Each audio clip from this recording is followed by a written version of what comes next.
Optimal minimal. At this altitude, I can run flat out for a half mile before my hands start shaking. Can I ask you a personal question?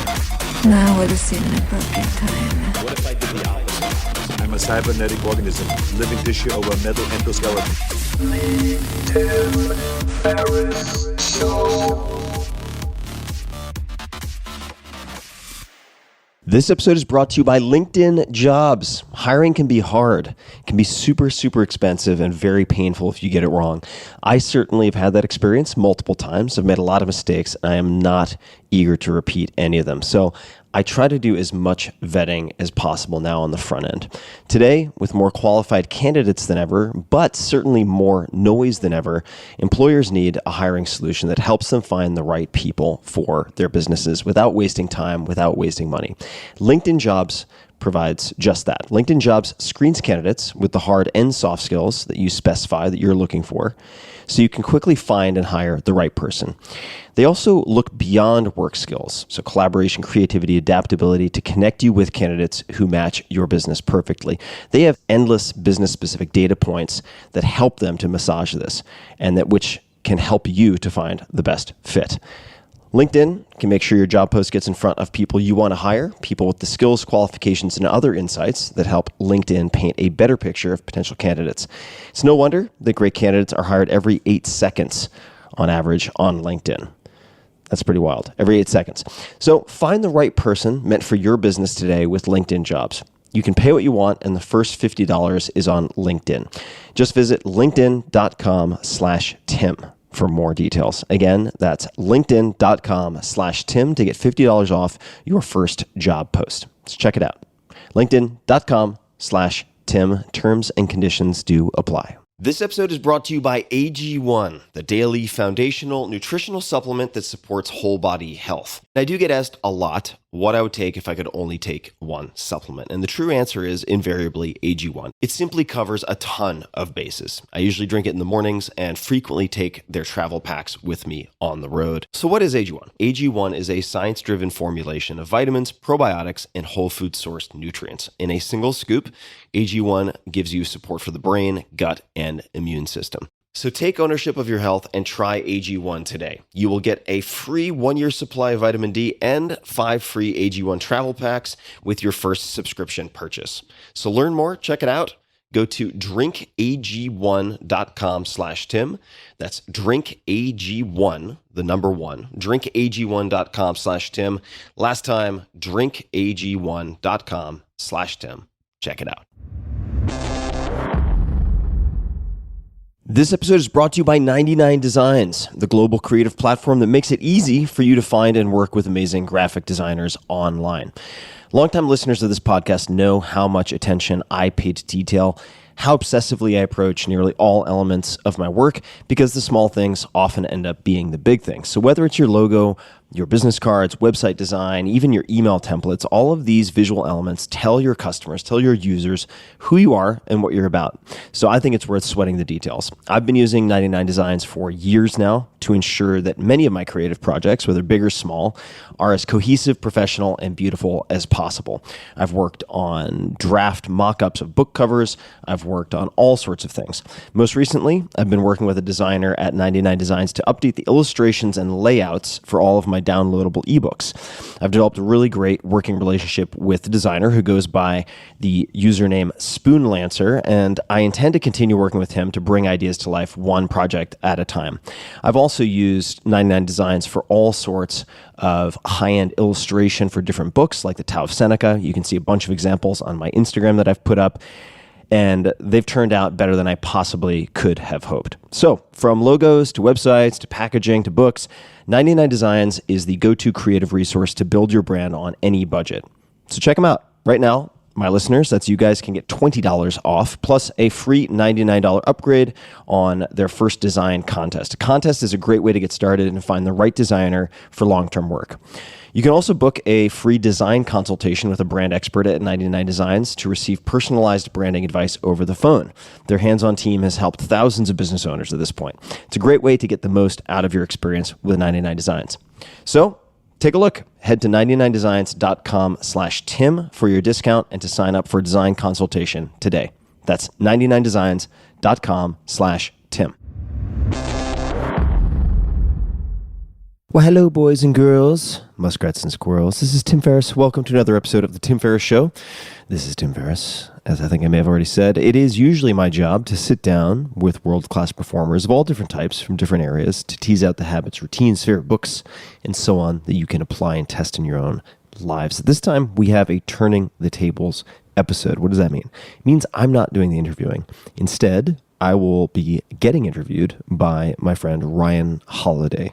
He and I wanted to get together, so we figured, why not record the entire thing? And who is this Ryan fella anyway? Ryan Holiday, on Twitter and Instagram at Ryan Holiday, is one of the world's foremost thinkers and writers on ancient philosophy and its place in modern life. He's a sought-after speaker and strategist and author of many best-selling books, including the blockbuster The Obstacle is the Way, which has been used by many of the top coaches and competitors in the NFL, military, and elsewhere.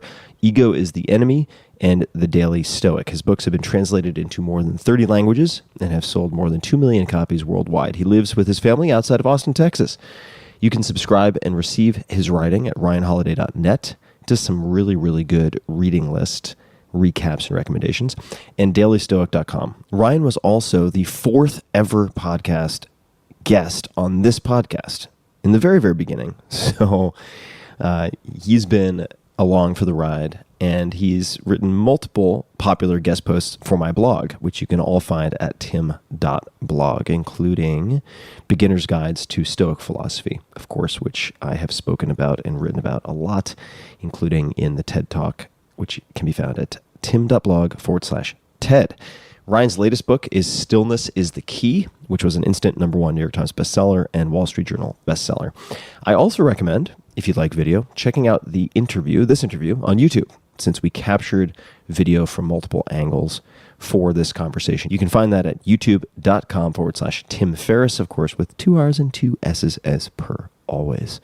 Please enjoy.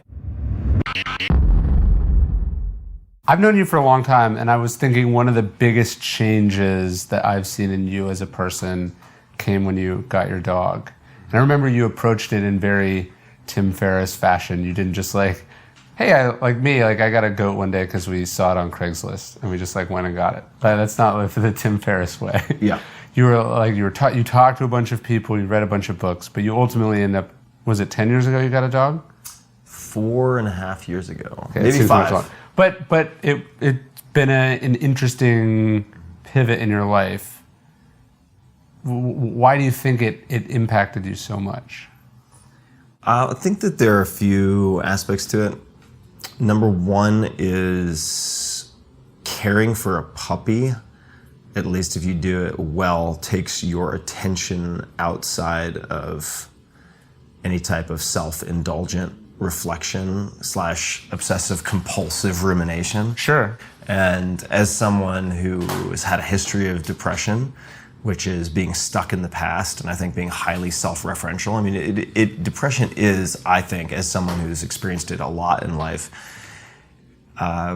very self-obsessive. Right? Yeah. So when you have something in front of you that requires and demands care, or it's going to pee on your carpet every 2.5 hours, like Molly, my dog, it's incredibly antidepressive in that sense because it forces a complete refocus. I also, I think, realized very quickly how absurd some of my reactions are to things, or have been historically, in the sense that if you have a problem at work, you have a problem with your partner, your spouse, your girlfriend, boyfriend, you can get upset and create an imaginary agenda that they have where they deliberately did A, B, or C to upset you. Sure. But with a dog, that's completely absurd. Like at face value, it's completely absurd, right? So all the problems are your fault. It's your fault, right? So if your dog chews on your shoes, that's your fault. It's a dog, and you left your shoes out. Right? So a big part of,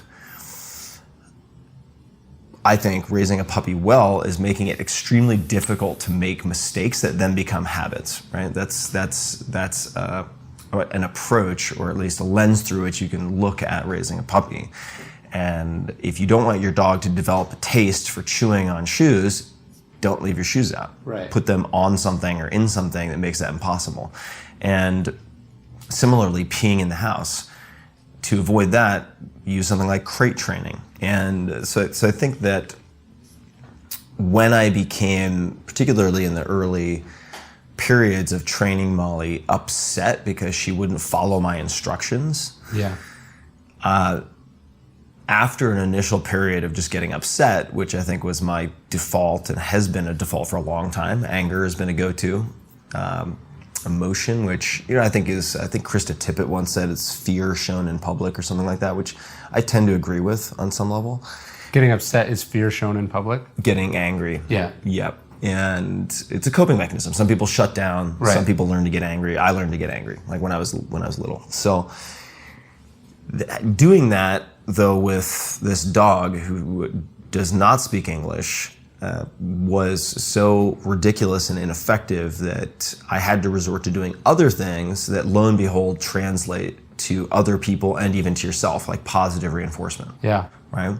I didn't, through sports and coaching and teaching or receiving teaching, had a little bit of positive reinforcement, but not a whole lot. Yeah. And so I've learned to go without it, even though that is unhealthy. Sure. And reading about animal training, if you really want to take it seriously, if you look at, say, training marine mammals like dolphins, you can't get pissed and hit it with a rolled up newspaper. It doesn't work underwater, Yeah. and they're faster than you are. So you have to figure out how to use like whistles and different clickers and means of marking the desired behavior and then rewarding. Sure. And getting into the habit of providing positive reinforcement, I think, led to me doing that more. I could still do it more with other people. And like how you treat other people, I think, impacts how you treat yourself and relate to yourself. So I think that those are all pieces of the puzzle. And then last but not least, feeling unconditional love, although granted, giving your dog food and treats helps a lot. Yeah. But feeling this love from an animal and experiencing that in the absence of language, I think is really powerful. Yeah. As someone who tends to get tangled in their own inner voice in the form of language, to experience that type of deep positive emotion and connection without language to trip over has been really impactful for me. Do you think it was sort of giving you something to care about, like to be responsible for, that wasn't, there's no reason to have the dog. Like you have the dog because you love the dog. Do you know what I mean? Like you're not getting anything out of it in the sense of like, sure, you have a nice car, you have to take care of the nice car, but you know what I mean? I think so. I mean, you get a dog because you want a dog. It's in a sense a very selfish act. Yeah. Even though you can adopt and do all these other things, as I did with Molly, that one would hope have some positive karmic impact, but ultimately you are choosing to have a dog. Right. Similarly, I think having kids is, and this isn't a bad thing, it's not a value judgment, but like it is a selfish decision. Like you have kids because you want to have kids, right? Yeah. And I remember Mike Maples, who's this very well-known investor and friend of mine, said to me, he's like, rule number one with kids is like they owe you nothing. Like their job is to receive love, not to give you love. Yeah. Because you decided to have the kids. Right. And I think that's true with dogs as well, or any type of pet. And for that reason, I do not recommend that everybody get dogs, right? Because I think that for a lot of folks, as I felt for a really long time, I was too sort of self-focused / obsessed. And the only way I could see having a dog was to kind of wedge it into the open spaces that were left over once I had already executed on everything else I wanted to execute on or fixate on. And when I ended up getting Molly, I made the decision that I was going to actually reverse that and get Molly, prioritize really taking good care of her, and then fit everything else around the dog. Right. And those are two fundamentally different ways to look at it. And I think if you look at sort of the realm of behavior in humans and dogs, like most animals, including humans, are poorly trained. Yeah. And to do it well takes a lot of effort and consistency. So if someone's ready for that, then I I suggest, adopting ideally, but otherwise, I've seen people who get dogs and then just neglect them. Sure. And I'm conflicted as to how to feel about that, because on one hand, if they're rescuing a dog from a kill shelter, Probably better. Yes. probably better. One could argue that's better, but I don't know. I'm not. I'm no professional ethicist, so. No, there's a thing David Brooks talks about when his son was born. Someone sent him an email and said, this is his first kid. They said, welcome to unavoidable reality. And the idea being that up until then, sure, you have responsibilities with work and life, but like pretty much anything you don't want to have to put up with, you don't have to put up with. Right. Yeah. But as soon as you take on something like that, like with a kid, it's like you think, okay, I'm going to go to this thing at 1 o'clock. But if your kid falls asleep at 12:59, you're going to the thing when your kid wakes up. Yep. And I think dogs have an element of that too. Suddenly you're responsible for this thing that is totally dependent on you. No. And the dog decides what the schedule is, not you, which if you're successful or self-absorbed, and they're kind of the same thing in different ways, it forces you to pivot your reality in a way that makes you a better person, I think. I think so. And you develop, I don't really want to use the word patience. I think it's something else, maybe greater self-awareness and resilience in the face of the unpredictable. Equanimity is what I think Equanimity. it is. Yeah. Equanimity we could use. Because it's like, all right, Molly gets sick. I'll give you an example. Like, I remember one morning I woke up to the most awful stench imaginable at like 4 a.m. Right. And I'm very protective of my sleep. Historically, they're like one of the best ways to get me really spun up and upset is to like negatively affect my sleep. Okay. And it's like 4 a.m, went to bed at 1. Yeah. And it's the most horrible stench you can imagine. I wake up, I turn the light, and Molly has just shit everywhere in the bedroom, including on the wall, which I thought was very impressive. I'm like, of course, what possesses a dog to shit against the wall? I don't know. Nonetheless, it's like, all right, this is what you're dealing with for the next unavoidable reality. Hour, 2 hours is putting on your hazmat gear and dealing with this. And I think you develop, or I have developed, to some extent, I don't think I'm the best at this, but the ability to put myself in other people's shoes. Sure.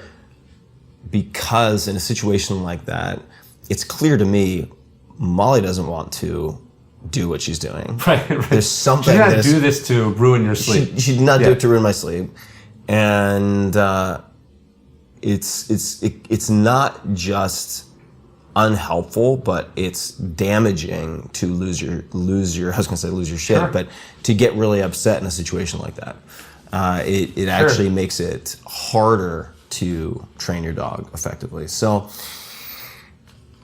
the unavoidable reality piece, I think, is a big part of it. And I think there's something to be said for a phrase I heard recently. This scientist I've come to know really well, when he had his first kid, and he had his first kid pretty late by his standards, right? Yeah. And he's a lot older than I am, so I'm like an 80-year-old when it comes to possible procreation these days. But he said his brother, who had a few kids at that time, said, "Oh, welcome to the human race." Like when his first kid was born. Sure. And I do think that it doesn't need to apply to everybody, but there is a certain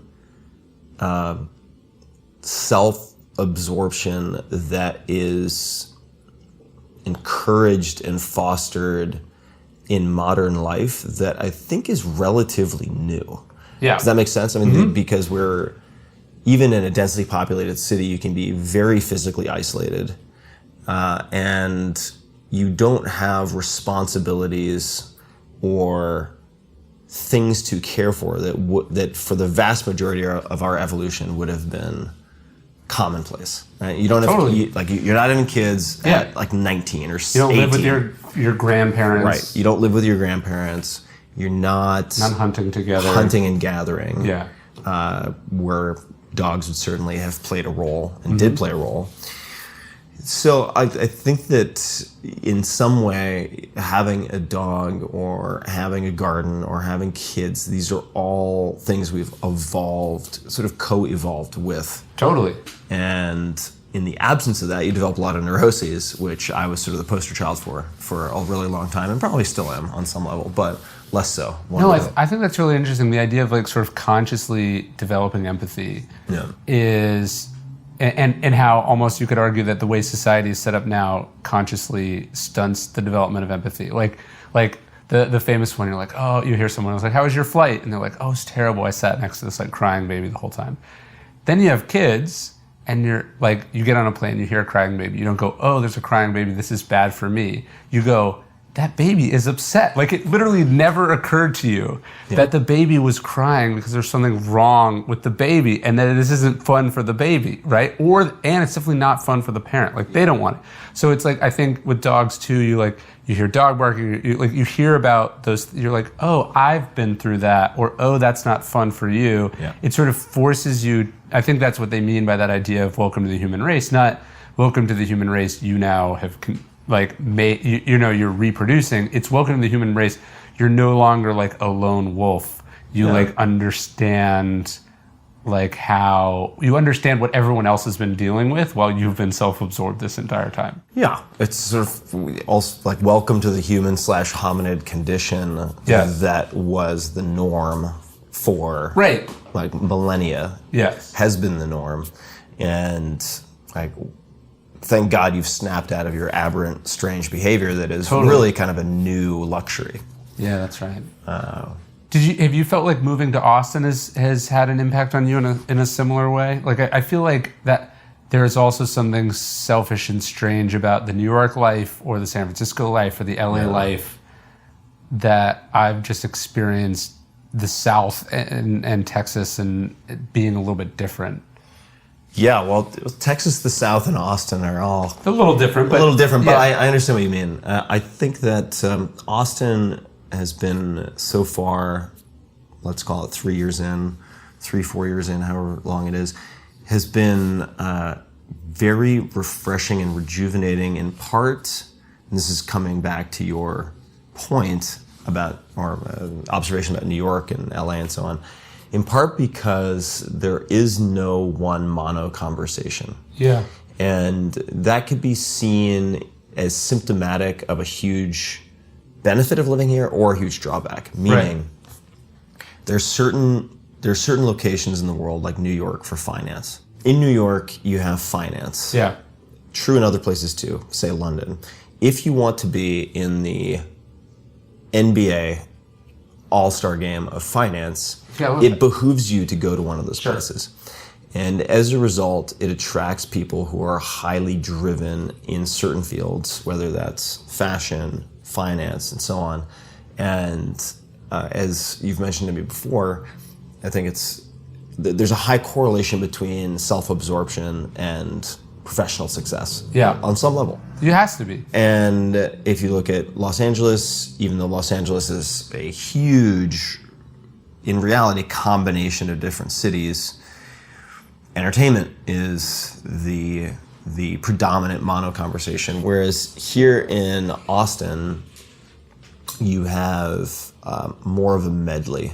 Yeah. And for that reason, I find that I don't overtax a single sort of conversational track or part of my brain. Like, you can quite easily hop from lily pad to lily pad and maintain some degree of mental dexterity, emotional dexterity. There's just more to easily dip your toe into here. Yeah. And it does exist in a place like San Francisco, but it takes more effort to avoid the mono conversations. And don't you think one of the downsides of the mono conversation is also, let's call it mono thinking, right? So I think we have tended these days to define diversity as merely a function of race or gender, but I think diversity as far as lifestyles, thinking, careers, interests, is also super important. The main downside of the mono conversation is mono thinking, and a group think that produces an echo chamber that at least in my experience, doesn't stress test a lot of your own beliefs because you end up succumbing to this preaching to the choir. Yeah. And that, I think, is very dangerous. Yeah. I think it's very dangerous. I think in Silicon Valley, where you have so much capital and so much power, so much culture-shaping technology, that you really want to have, not necessarily a court jester, but someone who can poke fun at the status quo and challenge deeply held beliefs, or I should say better yet, deeply assumed beliefs. Yeah. And that is very increasingly difficult to do in the Bay Area and in much of certainly culture in the United States. And we're in Austin, which is jokingly referred to as the blueberry and the tomato soup. Yeah. Right. Yeah, the blue dot in the red ocean. Yeah. Yes. And so it is one might think that Austin is just a smaller version of San Francisco, but it's not. Yeah. It's you do have a commingling of sort of political, artistic, and financial interests. Yes. That I deeply enjoy, and the ability to easily, for instance, I mean, we're sitting here right above a restaurant called Jeffrey's, and next door is Josephine House, and I had dinner at Josephine House with someone I won't mention by name. Most people wouldn't recognize him, but an extremely successful investor, financier, who came in from out of town, came in from elsewhere in Texas, very well educated, extremely smart, and also a sort of staunch Republican on many levels, not all levels, right? It's easy to paint with that broad brush. And when you have the ability to sit down with someone like that easily here, it becomes harder to do what is so frequently done in San Francisco, as a place where I spent a lot of time, almost 2 decades in the Bay Area, to say, oh, right-wingers are all knuckle-dragging idiots. Yeah. It becomes much more difficult to paint. Because you know by direct first-hand experience that that's not true. It's not true in many cases, and it's just not that simple. Right. Right? It's just not that simple. And it forces you to contend with, I think, a messy reality that it behooves all of us to recognize as messy. Yeah. It just requires more thought. But I like the fact that it's not as easy to kind of divide this country into like a left-right civil war of smart versus dumb, rich versus poor, this versus that. It's not as easy to do here, and I like that. Yeah. I also think that it would be difficult for me to live in many places outside of Austin in Texas. Sure. Right? Which is not a slight against Texas. It just means that Austin has a combination of factors. It's the combination of factors that makes it interesting to me. And the fact that it has some of the ingredients, and we'll see if this backfires over time, it might, but that made Silicon Valley.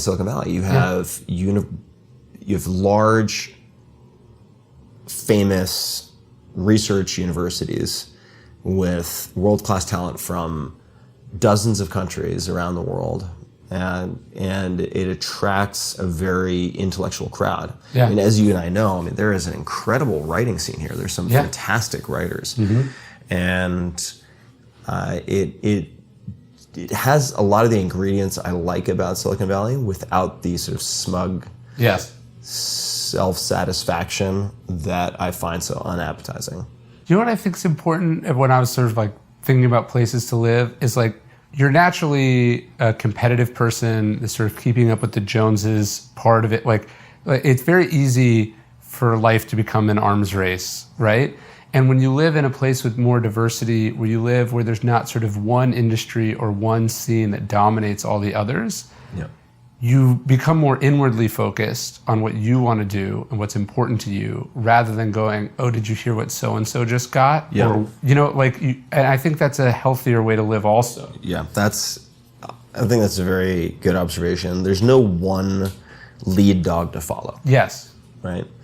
And as a result, you have to make more conscious decisions about who you might want to emulate. It's not an immediate default. Yeah. And I like that. I also don't know if Austin would be the right place to live. It probably wouldn't for many industries if you are in your 20s and looking to cut your teeth and make your mark and kind of summit the mountain. Sometimes you need that to drive you forward, but that maybe isn't how you want to spend your whole life. Yeah, I think that there's a point, at least there was for me, where you've basically alternated between park and sixth gear, and you're like, oh wait, there are 5 other gears. Yeah. I don't actually need to have this binary lifestyle that is either like rest and recover or full out sprint for the Olympic gold medal. There are actually all of these gears in between that allow you to experience and enrich life in myriad other ways that, were I geographically located in one of these no-holds-barred type A cities, I probably wouldn't give myself the slack in the system to discover. I would like to think it doesn't matter where I am. Yeah. I can cultivate all these amazing habits and types of awareness that will allow me to blah, blah, blah, blah, blah. But the reality is, I'm highly flawed with all sorts of predispositions, and I am, to my benefit and often to my detriment, highly, highly competitive. Yeah. So if I'm thrown into any game, even if it's a stupid game that I shouldn't participate in, you want to win. I'm going to win. I'm going to want to win. And recognizing that is important. I remember having Peter Thiel on the podcast long ago. I've listened, yeah. Yeah, and I don't remember the context exactly, but one of the questions, and I'm paraphrasing here, I believe one of the questions he asks himself is, in what areas of my life can I be less competitive to be more satisfied or more content? Yeah. And if your default is competition, I think it pays huge dividends to be aware of that and to ask those types of questions. My favorite line from him is that competition is for losers. Competition is for losers. No, but I think what is interesting about you, though, is you are a very competitive person. And yet, and this is something I wrote down to ask you about, you have a habit of walking away from things that you're at the top of, right? So, like, correct me if I'm wrong, but I think your decision to sort of stop angel investing or stop actively angel invest coincides with their decision to move to Austin, or the overlaps? Yeah, very, very much an overlap. Yeah, 2015, and then shortly thereafter. So how much? One, I'm curious about your decision to sort of, you're not putting out a book a year, even though you could make a lot of money and sell a lot of copies. You sort of have sort of been disciplined about what you don't do. But how much of that is also related to like designing a life or a day-to-day reality? How much are they connected? I think they are all really interrelated, and I'm not going to try to fabricate some grand master plan because I don't have one, but I do think that I tend to pause and try to reflect and ask a lot of questions when I feel that my decisions in any area of my life begin to bleed into fear of missing out or scarcity, right, or fear-based decision-making. Not perfect, but in the case of angel investing, and the reason I stopped effectively all of it in 2015 or so, is that I realized the conditions were becoming more difficult to place effective bets, especially as an individual using their own capital versus a fund with with a nice like 2% management fee and 20% carry when you're using other limited partner money, which is a fine model. Sure. I don't have an ethical issue with it, but I realized that to do a good job with an increasingly increasingly high number of decks in the blackjack game, in the form of bloated terms, higher prices, foreign capital flight from places like China coming into the U.S. and affecting terms. I could no longer do an effective job part-time. Yeah. And that if I wanted to continue to compete in that game, I would need to create a fund, do it semi-full-time, and in that world, I would be effectively replaceable. I would be in a long line of people trying to do the same thing, and that my drive to do that would be predominantly driven by fear of missing out and I think a sort of cortisol-driven scarcity mentality that is really fostered in the world of startups. Sure.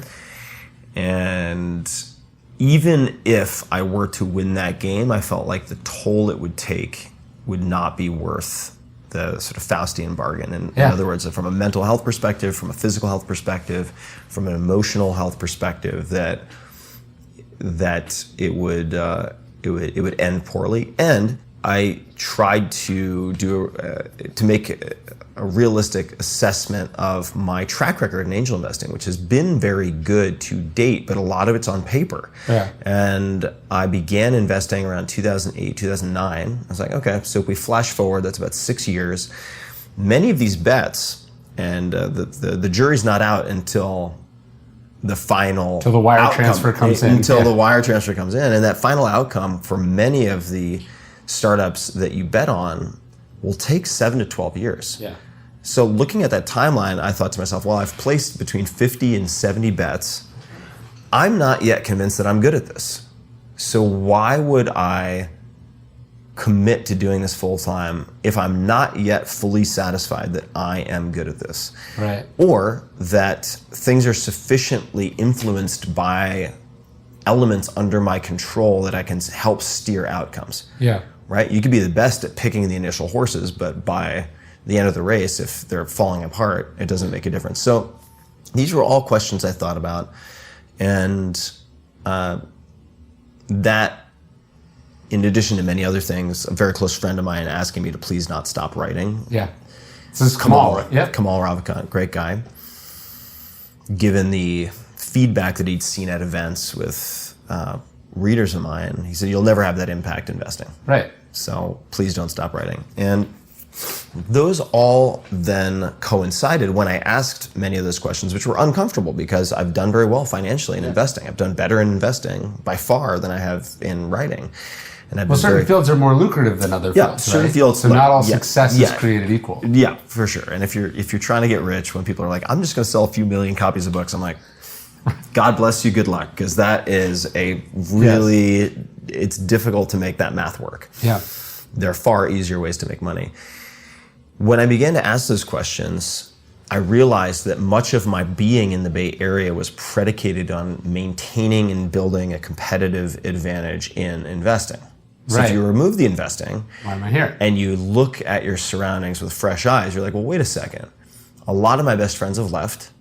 So my social reasons for being here are few to none. Yeah. Not none, but few. If I remove the investing, my professional need to be here is non-existent. Sure. So why am I here? Yeah. What do I like? What do I dislike? And a lot went into the decision, but led me to consider a number of different places, but predominantly Austin, which I'd wanted to move to right after college, just didn't get the job at Trilogy Software. And if you look at some of these decisions, they're almost all catalyzed by a breakdown of some type. Yeah. Wearing out, some type of burnout. Yeah. That happened with the 4-Hour Chef leading to podcasting. Yeah. I just flamed out because I tried to do what should have been a 3 or 4 year project in a year or a year and a half, which was a suicide mission.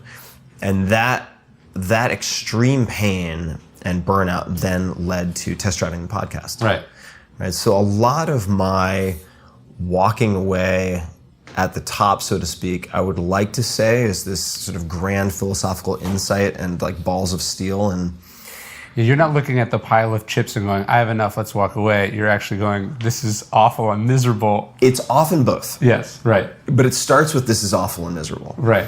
So it's sort of the breakdown equals breakthrough. I'm borrowing that from someone that is catalyzed by wearing out. Yeah. And I suppose where I've been fortunate or made some good decisions is instead of just plowing through that, sometimes it's physically impossible. Yeah. I will say I have enough chips where I don't need to race into the next decision. Let me take some time to journal. And I do a lot of journaling, asking questions. I don't find my thinking to be clear at all unless I'm writing. Yeah. And I think Kevin Kelly was the one who said this to me.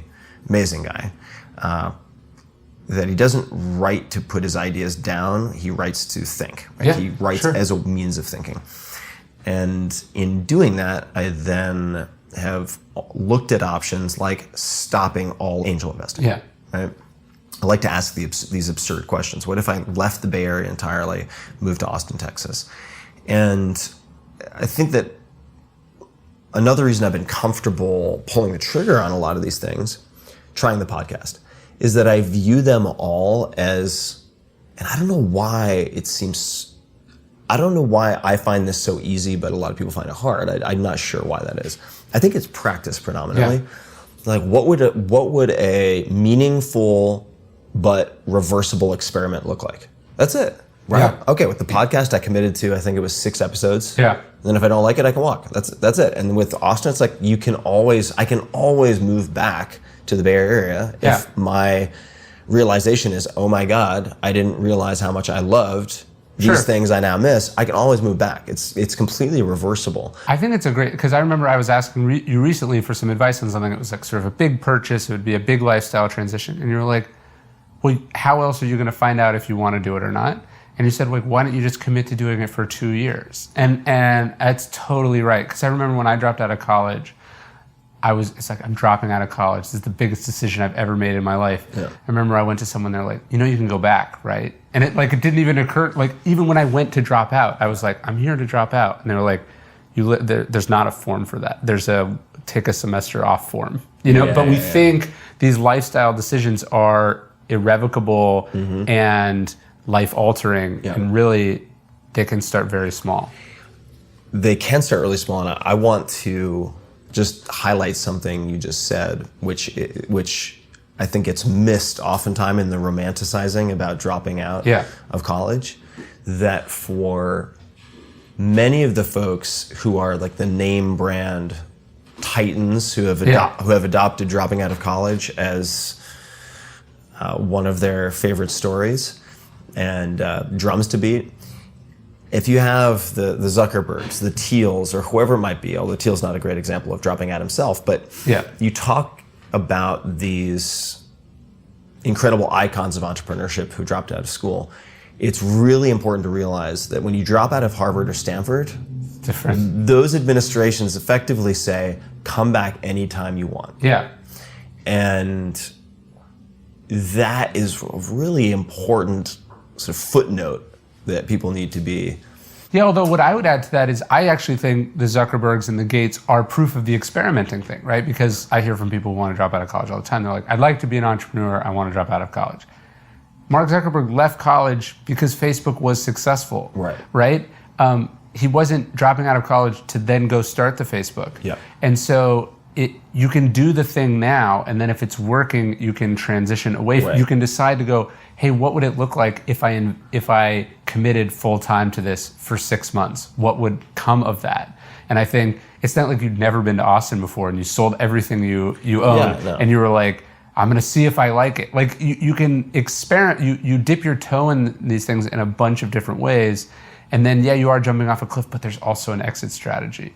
Yeah, I almost never burn the ships. Yeah. I can't think of offhand a single example of me burning the ships and throwing caution to the wind and just leaping into the unknown. That's just not how I do things. And it's also because you don't need to do them. That people, I think you don't need to do that. I think that means most people. Most people should not sort of jump headfirst into the shallow end and hope that they figure it out. I think it's a terrible idea. And if you look at some of the entrepreneurs who are thought of as these swashbuckling risk takers, Sir Richard Branson, I've had on the podcast, as one example, they're actually, when you peek under the hood and start looking at the details, they are better called experts in risk mitigation and capping the downside. Sure. Yeah. Right? Like he figured out how to lease planes, I think from Boeing, might have been Airbus, for Virgin Atlantic. Yeah. And set up a structure such that the financial risks usually associated with airlines were dramatically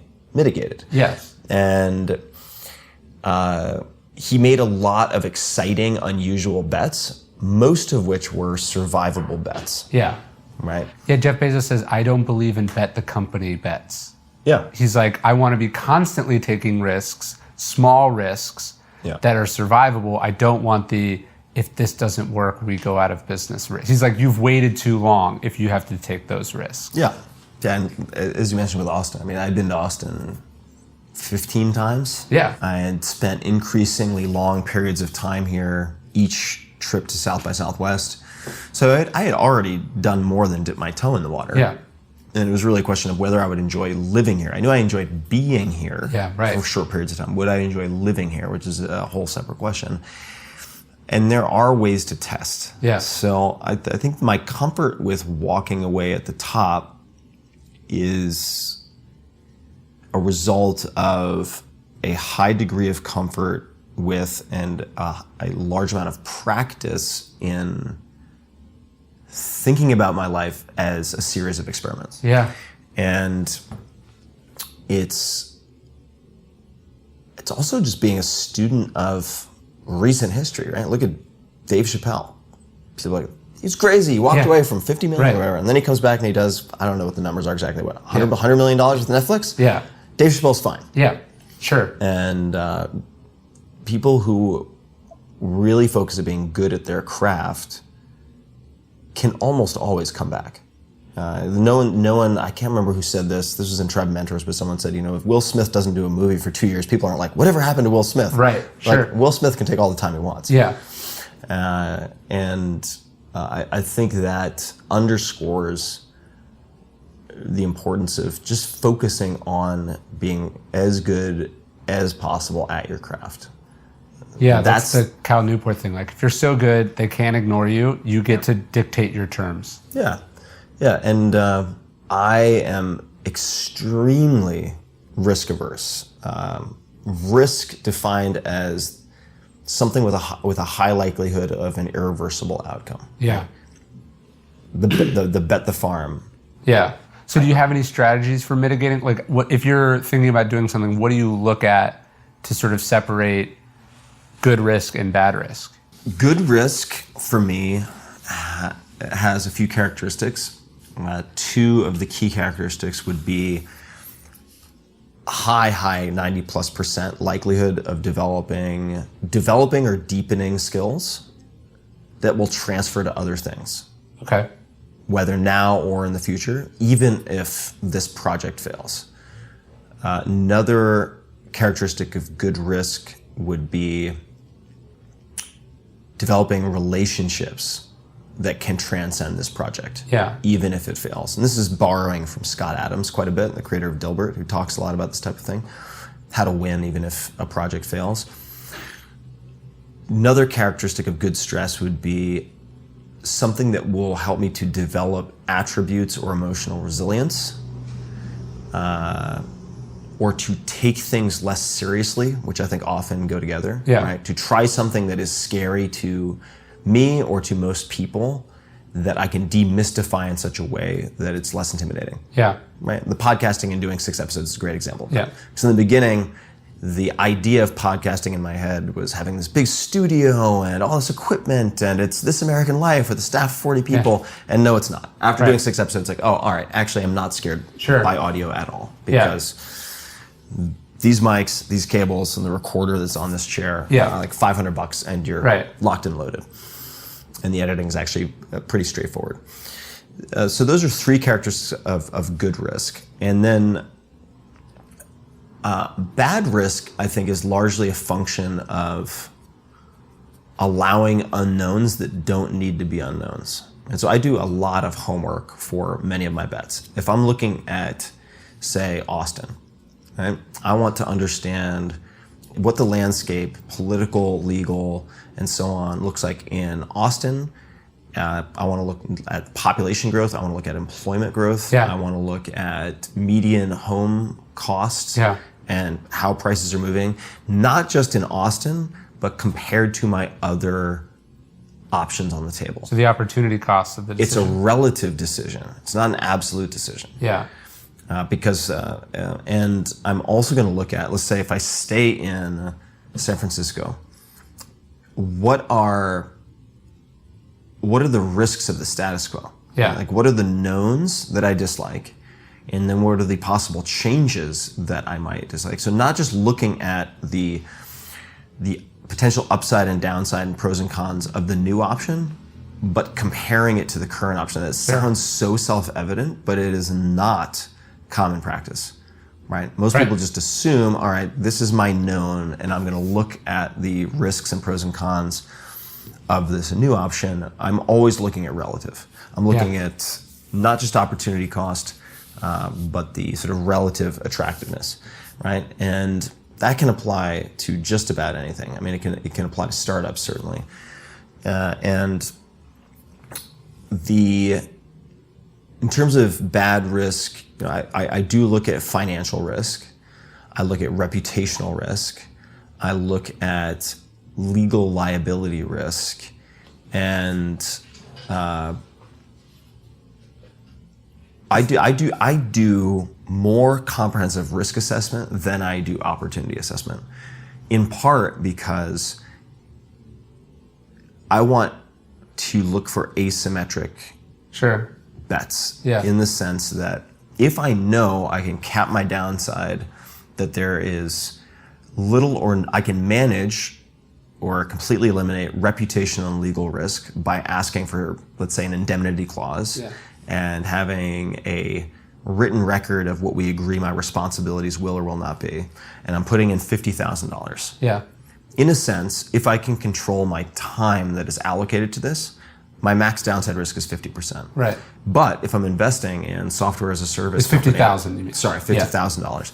If though I'm investing in a sector, in a vertical, in a type of company like software as a service or whatever, that has comparables which show 100x returns, 1000x returns, I'll take that bet all day long. Yeah. Right. If the team and so on give it a reasonable likelihood of success, that is a great asymmetric bet. And I think you can do that outside of investing in startups. I think investing helps to hone the questions you ask and the types of lens through which you look at things, and how you might consider arbitrage and so on. But Austin for me is a very simple bet where it's easy to cap the downside. It seems to me that's the main strategy in your life is capping downside. So it's like, okay, you put $50,000 in a startup, the most you can lose is $50,000. You spend $500,000 on a real estate investment.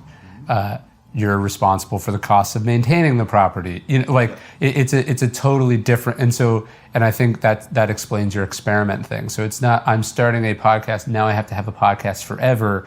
You're thinking, I'm committing to 6. So the most, if I don't like it, the most I have to do is 6 episodes of something I don't like. Yeah. Do you know what I mean? You're capping, so it's not endless amounts of losses, whether that's time, resources, happiness, money. Yeah. And I always try to cultivate walkaway power with my own projects. How do you do that? I'll explain or try to explain why I think it's important first. If I feel like I have to do something, you lose your optionality. Yeah. Right? And furthermore, you begin to make decisions out of fear or guilt, which in my experience almost always turn out poorly. Yeah. Similar if you're making decisions out of prestige, can turn out very poorly. I think I borrowed that from Maria Popova. and what she said once on the podcast, but cultivating walk-away power is a function for me of revisiting how little you actually need frequently. Yeah. This is Seneca. Yeah, Seneca, not Timor's Pauper's Huts, but I will set aside a certain number of days each month or whatever it is to get by with the scantest or scantiest, I always mess that up, affair. But practicing periods of poverty or it's like being okay with the rock bottom. Yeah, making do. I just did this last week. I'm making do for a while with just like instant coffee and like oatmeal in a bag that you cook with boiling water. Yeah. And everything's great. And granted, it's different when you do it for an extended period of time. It's different if that's your only option. Sure. But nonetheless, constantly revisiting and confirming how little is actually needed is number one. Number two is doing fear setting, this exercise that I talk quite a lot about, which is, of course, borrowed directly from Stoicism and cognitive behavioral therapy, which is also largely based on Stoic philosophy of, what is the term in Latin? It is meditatio malorum. Yeah, meditatio malorum. Meditating on the possible evils or risks. So I have a written format, fear setting. People can check out tim.blog/TED if you want to see what that looks like. It's all free. I do that routinely. So we're recording this in January 2020. And I did a lot of fear setting around us talking, how poorly it was going. How poorly this conversation with Ryan could go and how I would possibly repair the incredible reputational damage. Around stopping just about everything. So even though I'm not seriously considering, nor do I feel compelled to say stopping the podcast, right? I would write down like, stop the podcast, ? What if I stopped this? What if I stopped all involvement with real estate? What if I stopped all travel? Sure. What if I stopped, and I will go through the thought experiment of what if I completely stop these various things categorically. And when you run through the kind of so what for each of those, ultimately you realize you're going to be fucking fine with all of them. Sure. And to that extent, I think that making good decisions is often negotiating with yourself. And that the person you want to have win that negotiation, and this is advice I got a long time ago, is the person who cares the least. And that's not a value judgment. But if you have two people negotiating against each other and one feels like they have to do the deal, and the other person has 20 different BATNAs, right? Best alternative to negotiated agreement, and they don't give two shits whether the deal happens or not, or at the very least, they're very comfortable walking away. He or she who cares the least wins. And I like to cultivate the side of me that can see how little a lot of the glossy veneer aspects of life add at the end of the day to like the core of what you need to feel content on a regular basis. So that might be a lot of word salad at once, but those are at least some of the ways that I think about it. No, I think that ties into, we were just talking about the Stoics. Marcus Aurelius has this thing, he says like, ask yourself at every moment, is this necessary? Like what you're thinking, what you're doing, what you're desiring, is this necessary? And that seems, you used to have a sign in your house that said like, simplify. Still have it. Yeah, that seems like you guys are in alignment. You're like, do I need this? Do I want this? What would happen if I didn't have it? Why does everyone else want it? It seems like you're constantly questioning that. I am. Or I try to do it at regular intervals. I mean, I get caught up in the slipstream and start swimming against the riptide all the time. Right? Sure. I mean, I get sucked into stuff all the time, but I do very frequently take plane rides and so on to journal. and to also try to identify, this is relatively new, I mean, in the last few years, but especially crossing 2020 and looking at not just 2019, but the last decade. Yeah. And the better decisions that I had made and the poorer decisions that I'd made, which are different from good and bad outcomes. Right? Yeah. There's like right. But just so where I made mistakes in decision making and some of the sort of catastrophes and things that really caused me a lot of angst and upset. One of the corollaries to the bad decisions is that, or correlations rather, is that I wasn't paying attention to energetic management or like energy management, and I'll explain what I mean by that. Oh. So it's You're managing your own energy? It's pretty simple. I mean, as I get older, I still feel like I'm in good shape, but if I don't sleep well for 2 or 3 nights, life is not good. Right. Generally. Right. And that's a really simple example, but the point being, when I'm considering doing a project, partnering with someone, embarking on some type of creative endeavor, the question that I'm trying to ask myself now is, over the intermediate or long term, which to me could be 3 months. Yeah. Will this give me more energy or take away or deplete me of more energy? Sure. And so it's not like the hell yes or hell no. It's like, what does this do to my energy levels? yeah, which are closely related, but some of the things that give me a lot of energy are not necessarily a hell yes. Right. They're a yes, like swimming regularly. Yeah. This is a great town for that. It is a great town for that, yeah. Yeah, you love Barton Springs. Yeah. It's a great location. There are a lot of pools here. So swimming regularly, I always feel better and I always feel more energized. I feel more emotionally resilient after swimming. Yeah. And it's not a hell yes, like for some people going to Burning Man for the first time or something. Right. It's not that. It's not like chocolate cake, hell yes. No, of course, I want that. It's not that volume of like jump up and down on the table. Hell yes, but it is a great investment for building up energy reserves. Yeah. And so I've tried to make more and more decisions keeping that in mind. Yeah. And I've turned down a lot of what on paper would look like fantastic opportunities because it will involve dealing with a huge bureaucracy, which I know is going to drain my batteries and historically has always drained my batteries. And it's like, it is on paper a great opportunity, but this is going to take 10 times longer than it's spec'd out to take.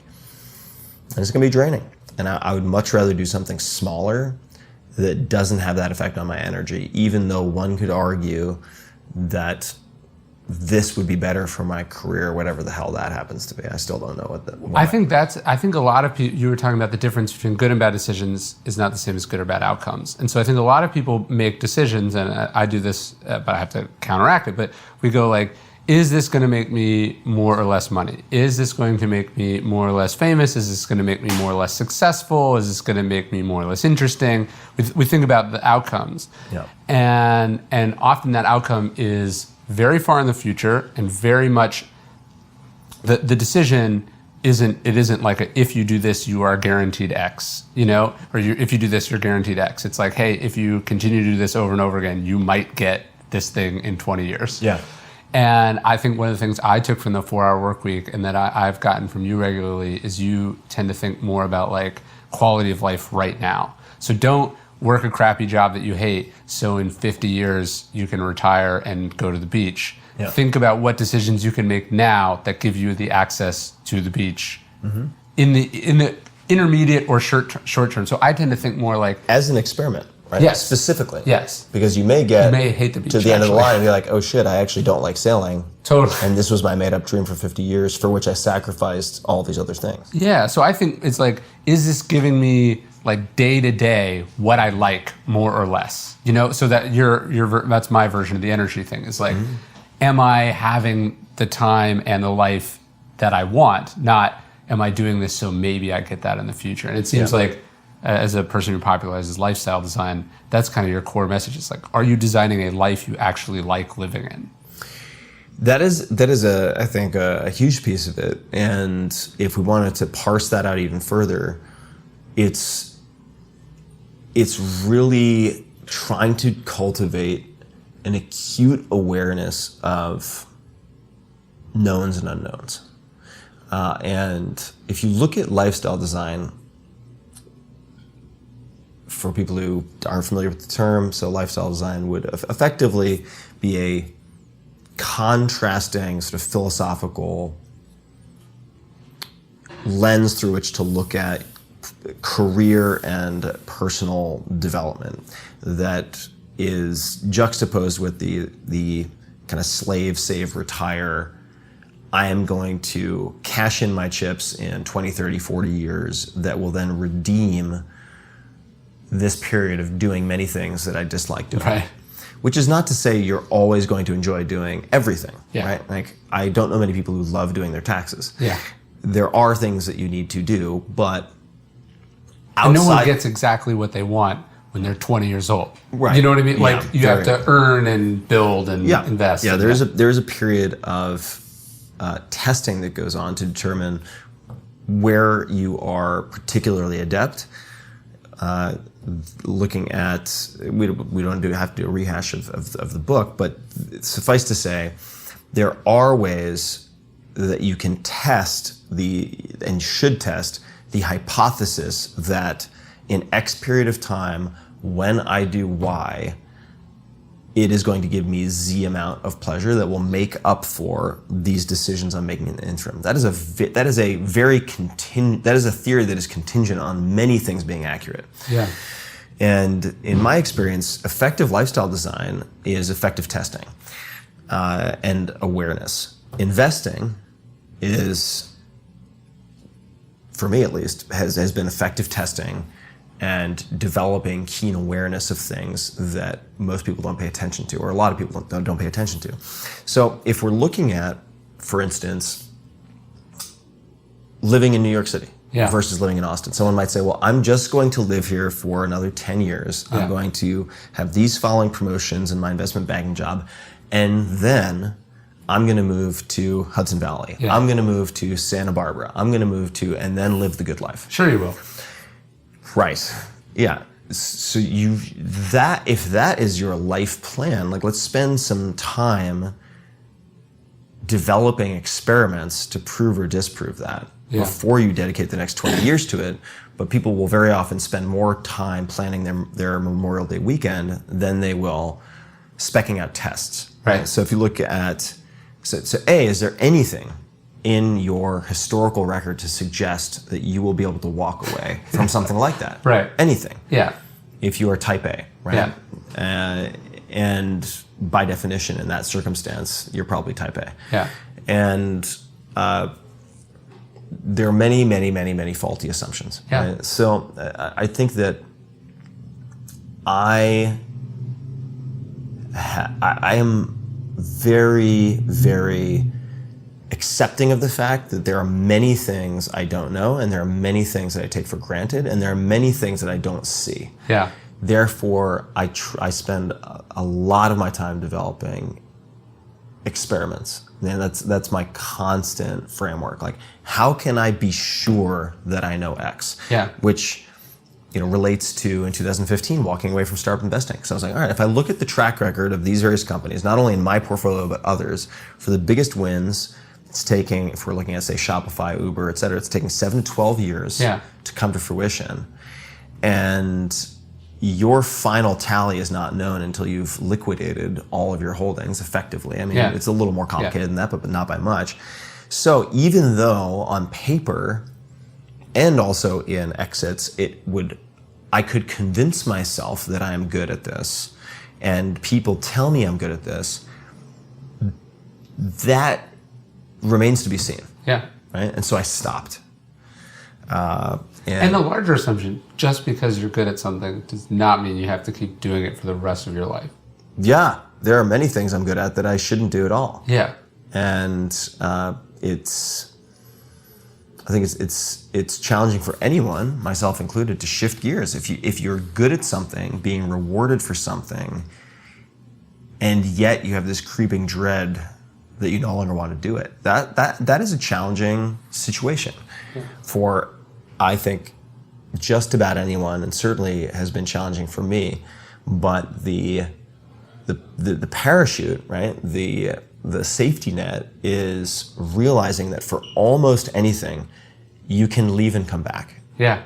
Almost anything. And I'm sure there are exceptions, but if we're talking about businesses and professional capacities and careers, if you are really good, that's the ultimate leverage. that is a huge hurdle that you need to be able to pass. But if you are really good and dedicated to your craft or crafts, it could be a combination of unusual crafts, right? Right. You might be a quant who's also really good at writing, and then you have a newsletter. Sure. It could be an unusual combination of traits, like Warren Buffett and public speaking and writing, or Jeff Bezos and writing, entrepreneurship, etc.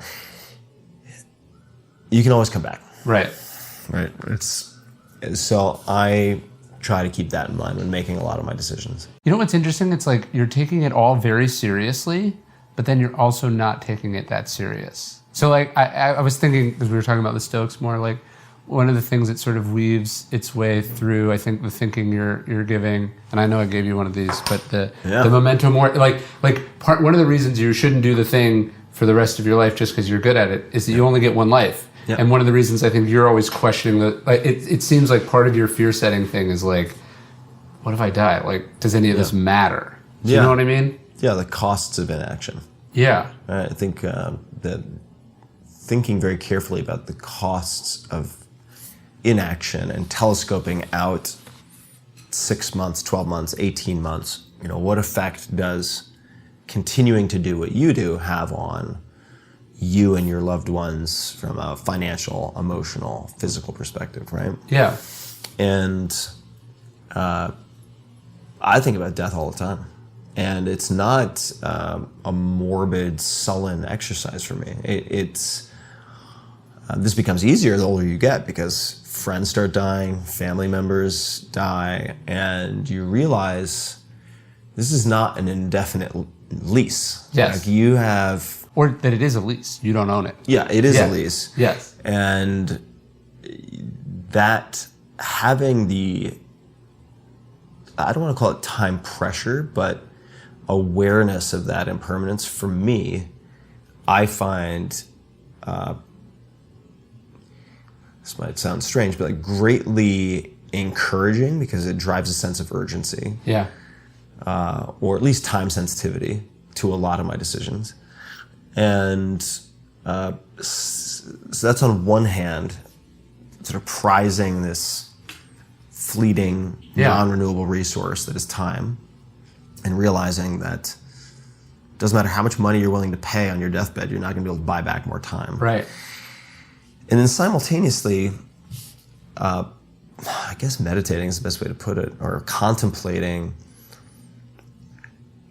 how little a lot of this matters, or all of it matters. Yes. In so much as, as Naval Ravikant once said to me, he's like, we're just a bunch of monkeys on a spinning rock. Mm-hmm. And spending time, this is going to sound so highfalutin, but whatever, reading about the cosmos or contemplating, as I believe it was Ed Cook, an incredible memory competitive champion and entrepreneur, memorizes his company, MEMRISE, and coach, also writer, had said to me, he would, and BJ Miller, who's a hospice care physician, I think did something very similar, but they would look at, say, the stars and imagine that it's possible, and I'm not an astrophysicist, so maybe this isn't possible, but that it's possible that the star you are seeing is in fact light that is hitting your eye from a star that no longer exists. Yeah,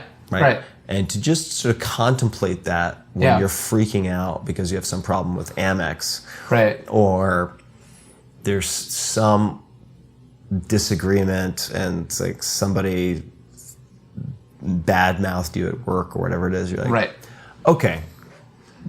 Number 1 or number 2 on the New York Times bestseller list, or all the things that Who cares? Yes. All dust. Yes. Right? As our friend Marcus would say, Yes. like all dust. Like nobody gives a shit. Right. Like it's Not even all- you in the future Yeah. will give a shit. It's all going to be just completely irrelevant. And so holding those two in my mind has been a practice.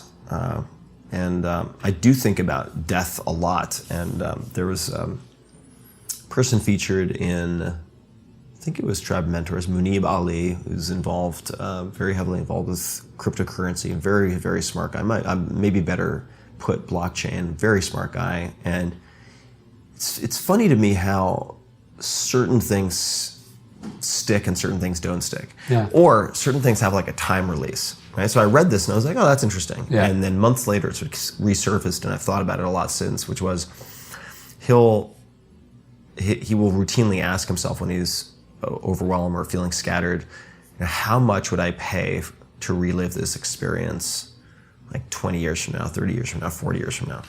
And I'm paraphrasing, so it's not perfectly stated, but and I think about that where if I think about the experiences that I would pay the most for, and I'm being honest with myself, it's not the professional successes or the glamour shots. It's usually something very simple, Right. like It's the moments of stillness and quiet and peace and relationships. waking up in bed with my girlfriend on a beautiful sunny day and like patting the bed and having my dog jump up Right. and having a little snuggle fest. It sounds so cheesy. Like the 20-year-old Tim would just be vomiting all Right. over himself right now, but nonetheless, 20-year-old Tim is pretty miserable fuck.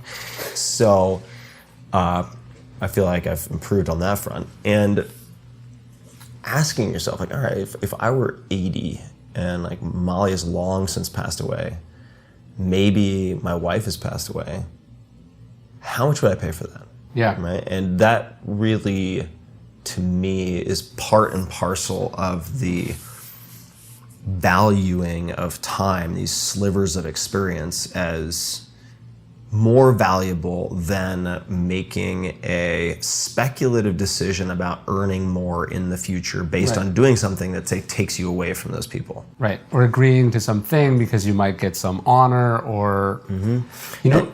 Go ahead. I'll just add one more thing, which is I really think that even if you keep all your money in a mattress, studying good investors is worth a lot. Yeah. Not necessarily in financial return, but in temporal return, right? And like in how you think about time. Yeah.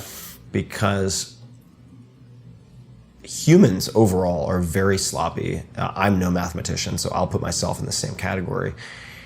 When it comes to thinking about probabilities, Yeah. like probabilistic thinking is not a strong suit for humans. And so you might hear like, oh my God, there's a room of 300 people and like these two people had the same birthday. That's crazy. Yeah. But like mathematically speaking, it's not that crazy. Right.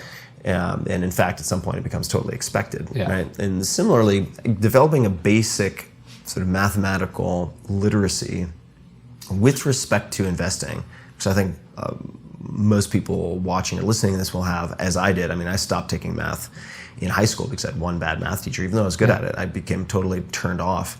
My brother went on to get a PhD in stats. And it was the same year. He had a good math teacher and I had one who was just a ball buster. And you can see how we split in different directions. But I have a deep-seated insecurity when it comes to math. Nonetheless, studying investing has helped me to develop my understanding of certain concepts like expected value.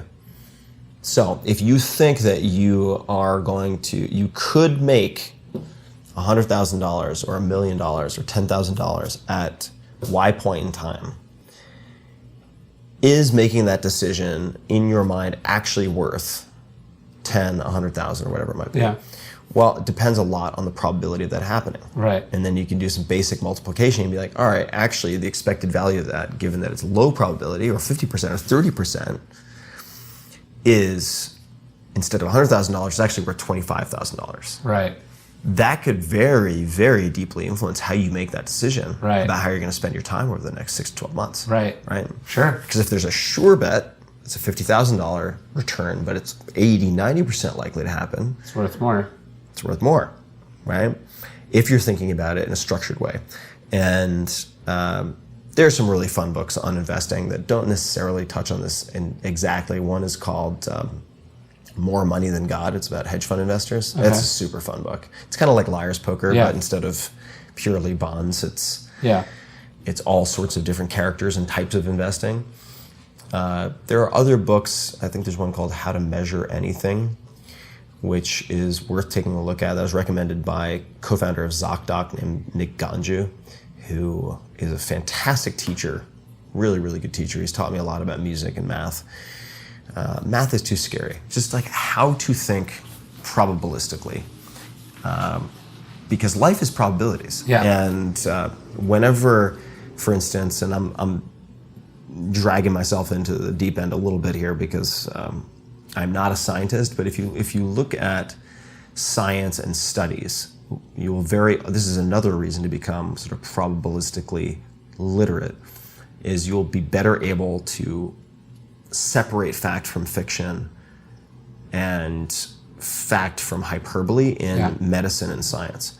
People get so confused about these things, and people end up dying and making bad decisions, and choosing quacky doctors without this basic literacy. There's a great book called Bad Science by Ben Goldacre that I recommend to everybody. I excerpted some of those chapters in the appendix of the 4 Hour Body because I think it's so important. But suffice to say, if someone says, these studies prove X, it's not really true. Like they suggest at a high probability. They suggest for a very small sample size, it had a slightly greater than average probability that, And it could be an incredibly strong signal, but it is not 100% certainty. Right. So it might never have been replicated. It might never have been replicated. There could be experimenter bias. Who knows how tight the design was. And it changes how you relate to the world and decisions and opportunities and risks when you start thinking in terms of probabilities, right? Because to remove all risk is a fool's errand. Yeah. Right? I spent a lot of time trying to do that, and chasing that tail end of like the last, let's just call it 10% of risk, you could spend all your time 24 hours a day, every day trying to do that, and you would still not succeed, right? You just have to lock yourself in solitary confinement in a box, and it would be no life worth living. But this has been a real game changer for me. Even though I invest. Anyone who's alive invests. I think that's you are investing time, energy, capital. Like you're choosing where to allocate resources. But I read all these books on investing. Or Think Twice is another one that's good, related to cognitive biases. Not because I'm playing the stock market at all. Right? That's not why I'm reading these books. Yeah. I'm reading it because it helps me to think in a more structured way about good decision making. Yeah, I want to come back to the studying thing because I had a question for you. But I was, when we were talking about sort of happiness, money, young, old, Sep Kamvar, who we both know. Brilliant guy. He did this massive study where he scraped all these blog posts about, like, and social media posts about what people were saying. I think the book is I Feel Fine. This is like the result of the findings. But he was talking about how young people, when they say like, I feel happy, it tends to be followed with statements about accomplishments or activity. And as you get older, the statements drift steadily towards feelings of contentment or connectedness. And so we can make a lot of decisions. It's like, we know objectively that's where we're going to end up. That's what we're going to care about. But then we spend most of our lives focusing on piling up accomplishments. Do you know what I mean? Yeah. And sort of knowing, I think that idea of thinking about what you're going to care about if you are lucky enough to get old is really important, because it puts the things that feel important in perspective. Yeah, Sep's an amazing computer scientist. Yeah. And just a sweet heart of a Totally. guy.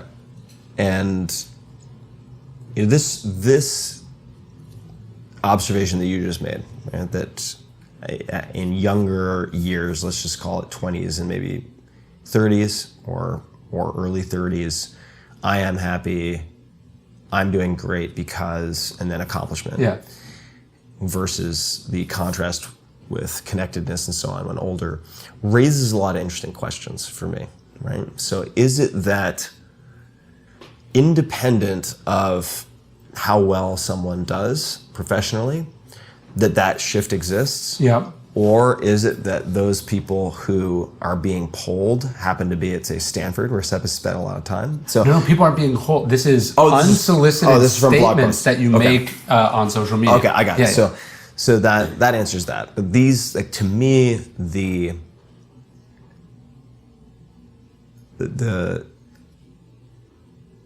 it's important to me, at least, to immediately not be a cynic, but to ask a lot of questions so I understand the nature of what is being implied, right? Yeah. Because could it be that the people who experience or value connectedness in later years sort of paid their dues, cut their teeth, yeah. and therefore they're like, all right, I'm on my second home. I have checked off all these rungs on Maslow's hierarchy of needs. Sure. Great. Now I can focus on self-actualization. Or does it happen independently? I think if I had to place a bet, I would imagine that it probably happens somewhat independently as you become more aware of your mortality. Yes, I think that's what it is. But this is another facet that I think underscores how beneficial it is to study good investors, and that is, or good scientists. But it's I think that investing has more sex appeal for a lot of people. The distinction between correlation and causation. Yeah. Right? Or is there a third? Is it possible there's a third or fourth factor that could be causal?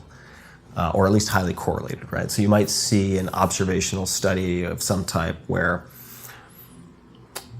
women who do yoga between the ages of this and this report a higher level of well-being and lower blood pressure. Therefore, the headline in some Huffington Post is wherever, right? Yes. Therefore, yoga decreases blood pressure. It's like, well, wait a second. Where was this done? Yeah. It's like, oh, San Diego. Okay. Yeah. What's the median household income? Okay, what else are they doing? Oh, they have PPO instead of HMO, and they're seeing some of the best doctors in the country. Oh, okay, all right. And you begin to realize how tricky it can be to establish a causation, right? Yeah. But I don't find, at least the more I dig into this stuff, I find that more enriching and exciting than anything else. I know that it's frustrating because it means you can't rely on, say, most media reports of scientific findings or studies to be accurate and the claims that are extrapolated. But at the same time, to me, what it highlights is how much there is in plain sight that is really misunderstood. Yeah. And that's exciting for me because to me that spells opportunity. If it's possible, for instance, and there's some pretty good examples of this. I think that if you even look at, for instance, before we started recording, we were talking about The Big Short. Yeah. And if we look at some of these mortgage-backed securities, short bets that ended up producing these multi-billion-dollar windfalls. Right. Some of those positions were based on looking at publicly available data and drawing some pretty common sense conclusions. Right. Right? It wasn't we think proprietary AI from the Chinese government that was cracking this code. It was looking at what's right in front of certain people and seeing something different, and also asking a lot of questions about incentives. Right. Right? Like if you ask a venture capitalist if things are going to turn south, they're highly subconsciously or consciously disincentivized from saying things are going to go south, because unless they have a large bet that things are going to go south, which they would have to have either outside of venture capital, right? So it wouldn't be associated with their fund, or they'd have to have some like counter-cyclical startup bet, which they may or may not. Right? Conversely, if you're looking at, say, hedge fund investors, I know that's a term that's fallen out of favor, but nonetheless, people who can place both long bets, we think this is going up or growing, and short bets, we think this is going down or decreasing in value. Their view of the world is going to be very different and what they're willing to talk about. Right?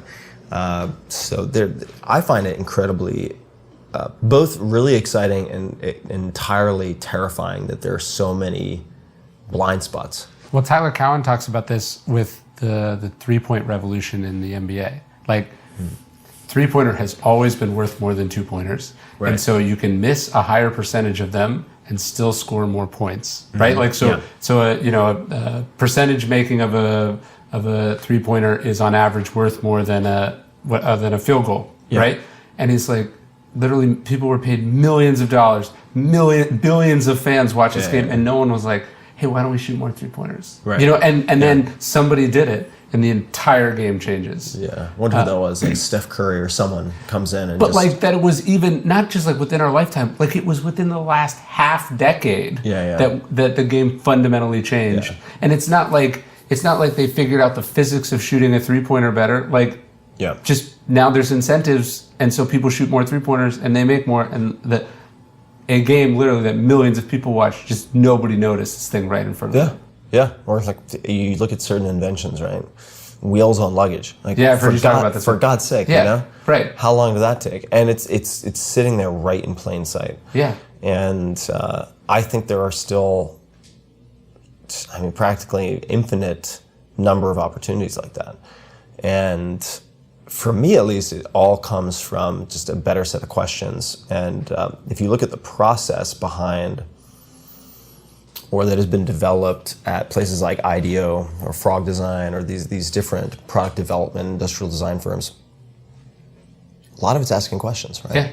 And trying to not just test the assumptions, but find the assumptions, identify the assumptions in something like grocery cart design. Yeah. Right? Like, what if we just completely taken for granted because this is the way it is and this is the way it's always been? Yeah.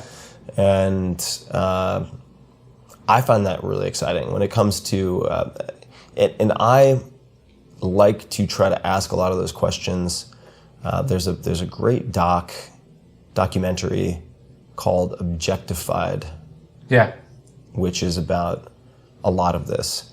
And I saw it a long time ago, made by the same filmmakers, I believe, who did a film called Helvetica. Such a good documentary, Yes, such a great doc.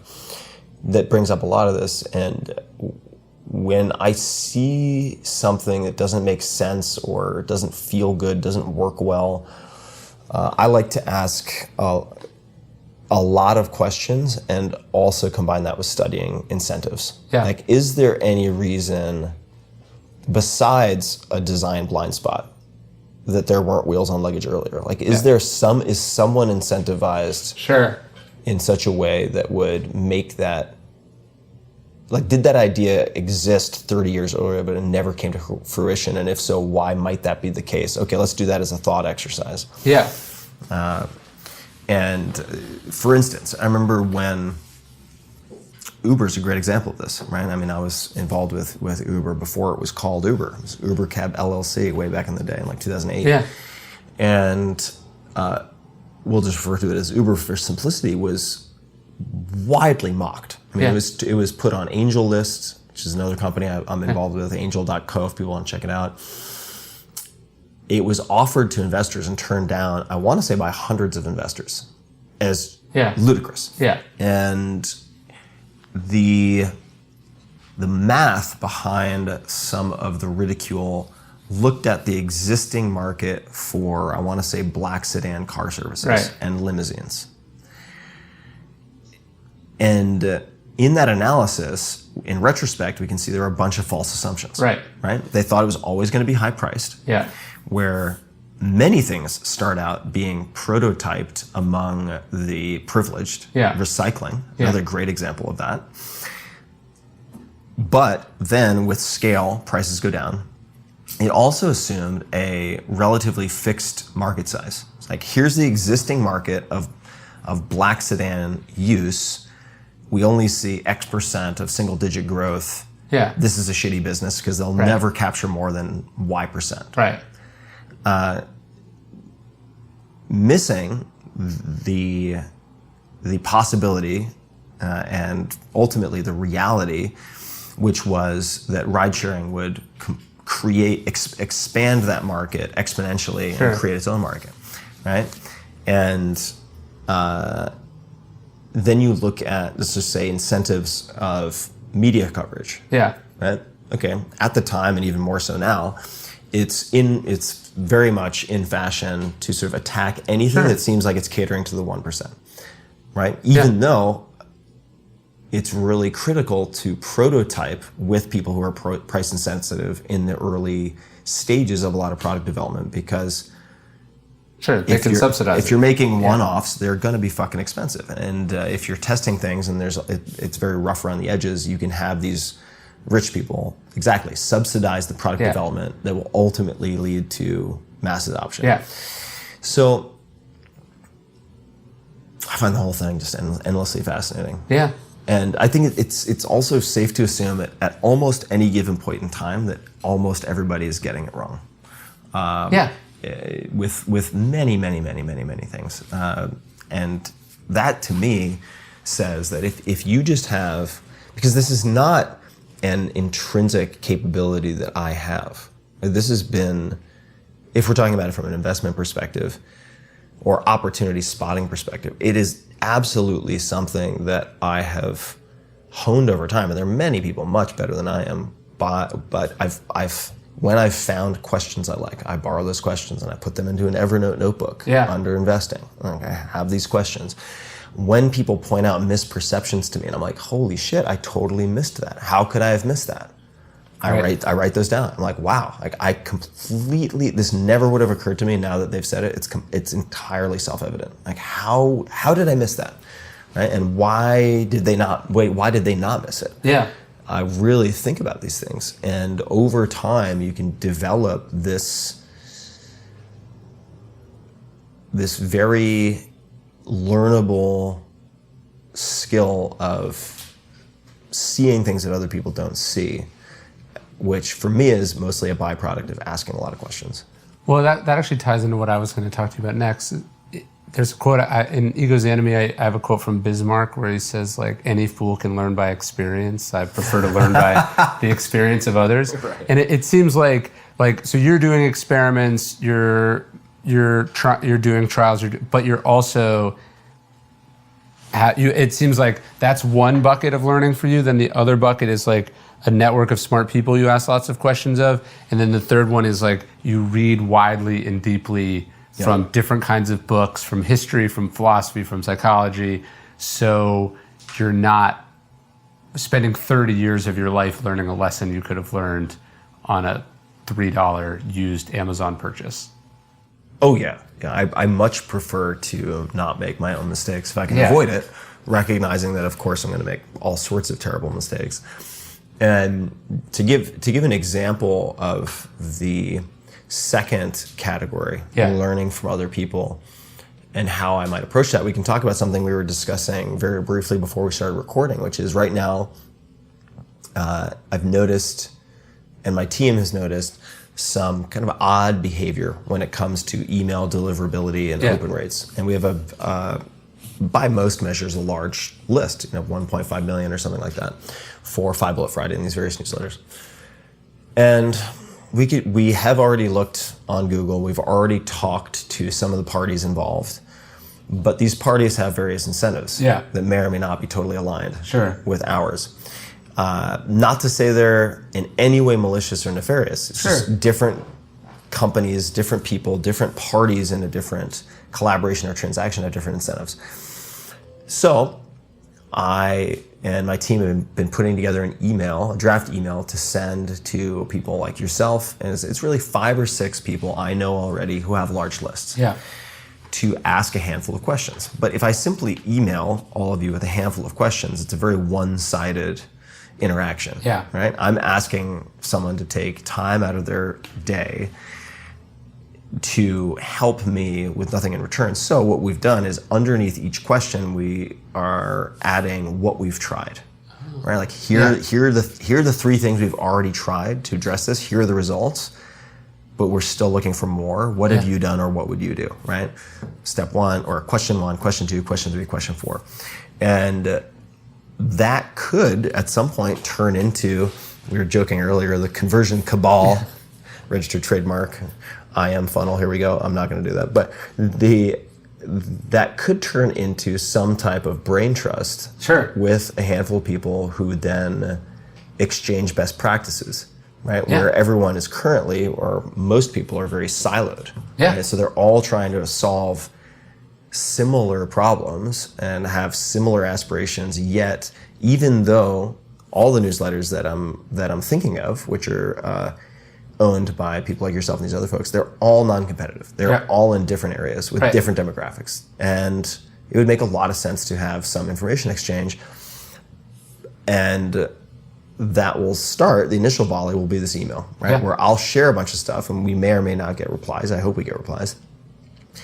That would be an example of trying not to just make our own mistakes. No, I'm going tomorrow. I'm flying to Arizona and I'm meeting with 5 or 6 authors who we go to this house in Sedona. Yeah. They've all sold, each one of us sold hundreds of thousands of books, best-selling authors, and we just shoot the shit about stuff that's going on. We ask each other questions. Yeah. And you could even argue that some of us are competitive. I don't think books are competitive, but like the point is, like, why would we compete where we don't need to compete? Let's compete on like making great stuff, and let's get the other, you know what I mean? Like, that's what's been amazing for me with sports, watching these like coaches give book recommendations to each other. You'd think they would be competitive, but it's like, actually they're getting the easy stuff out of the way, and then on Sunday they're competing. Yeah. And so I think people can be really precious with information when actually you're almost always better sharing information. Yeah, and on top of that, I can very safely give my playbook for almost anything to thousands of people. Yeah. And almost no one's going to implement any of it. And that's not to say that prescriptive how-to stuff doesn't get used. It does. Right. Particularly when it's simple, right? Like slow carb diet, 4-hour body. Hundreds of thousands of people, maybe millions, have used this diet successfully. It's simple. It's easy to follow. Everyone is following a diet, whether they choose to or not. Sure.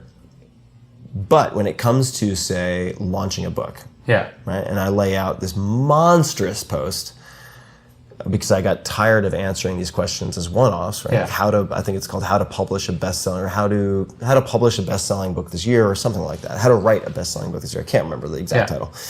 But it's this monster compilation post of like everything you can imagine related to writing, prepping, titling, publishing versus self-publishing, marketing, PR, all of it. Yeah. Blurbs, you name it. Every stone is turned. And people don't do it. Yeah. They're just like, no, I want the silver bullet easy answer. You're like, can I hire someone to do that for me? Yeah. And I was like, no, this is that. I mean, maybe you can, but like, this is my blueprint. Right. I've used it repeatedly. It works. But guess what? You still have to write a fucking good book. Right. And not to say my books are the best in the world. They're not. I would like to see I would like to think they're very useful, but I'm not Tolstoy. I recognize there are better writers out there. Nonetheless, I take the vast majority of energy and it goes into the writing. Yeah. But man, it's pretty wild how little adherence there is. Well, to go to that last bucket, maybe that's a place to wind up. What do you think about reading? Like, how do you find what you read? What's your methodology for breaking down books? Like, where do you get the knowledge that saves you painful trial and error? I very rarely read anything that isn't recommended to me by either someone I know is very selective and snobby about book choice. Yeah. Say Naval Ravikant or my brother. Yeah. There are certain people who already have such a tight filter that anything they read has passed a very high bar. Yeah. and anything they recommend has passed an even higher bar. Yeah. That is one way I get books referred to me that I take seriously. Another would be triangulating multiple points of recommendation. And then very often what I'll do is, let's just say I get a book recommended from people on social media or readers or listeners. And I will prompt recommendations quite often by asking for the best books on a certain topic. And perhaps a year ago or 2 years ago, I was very interested in learning more about the contemporary art world. Not just the artists, but the gallerists and the whole industry. The entire industry, the market, the black box, all the craziness that goes into that. And this book called The $12 Million Stuffed Shark popped up repeatedly. Yeah. I was like, okay, let me take a look at that. And I looked at it, seemingly written by an economist. I go down then on Amazon, in this case, to the reviews. I don't read the one-star reviews because they're like, I thought this was an Instapot. This is stupid. Well, you know. Mine came damaged in the mail. Yeah, or it's just they clearly didn't read the description. They're like, this wasn't a novel at all. It's like, yeah, dummy, it's not a novel. So I don't read the one-star. Yeah. I don't read the what is the highest? 5 stars? Yeah. I don't read the 5 stars. I will read the most helpful 3 and 4 star. Right. Because I already have the gestalt. If the reviews are more than a few hundred reviews, I make the assumption that it is more or less reflective of the reality of the book. Yeah. Amazon reviews can very easily be gamed on a smaller level, but most authors are not going to be motivated enough to do it over a long period of time. So I assume if there are hundreds of reviews or even 100 plus, and I look at them and there are substantive reviews, that the overall star ranking is a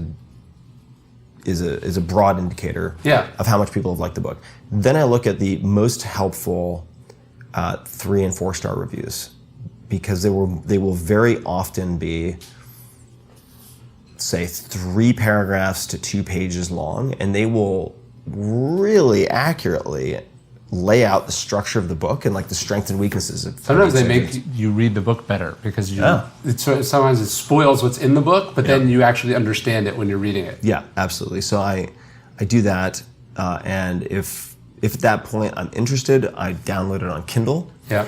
I try to do almost all of my reading on Kindle, which gives me the ability to highlight very easily, and then I can go to Notebook on Amazon or use any number of other services to grab those highlights and look at them on laptop, put them into Evernote, whatever it might be. But before I get there, I will look at the most popular highlights.